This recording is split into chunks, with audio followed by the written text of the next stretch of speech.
All right, let's talk about an interesting company, Tesla, which is a growth company with lots of different prospects, lots of different business segments.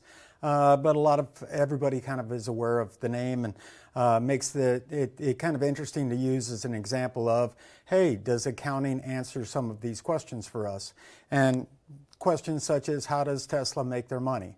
And we're going to show that accounting provides that answer in the income statement. That's a representation of the revenues which Tesla sells their products for, whatever those products might be, electricity or cars. Nonetheless, it provides us answers as to that question, and also the cash flow will as well. What does Tesla invest in? And we can look in the balance sheet for that, because the balance sheet shows the assets that Tesla owns, and assets are considered investments.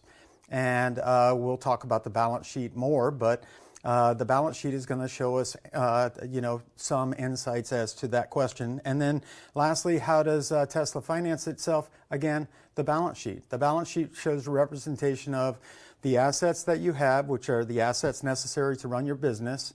And those assets have to be funded from one of two places. Either you sell stock or you issue debt. And how Tesla financed itself is going to be an answer that we come to through looking at both the balance sheet as well as the cash flow statement. So I'm going to carry on from here, and we'll talk about how accounting is going to give us these answers.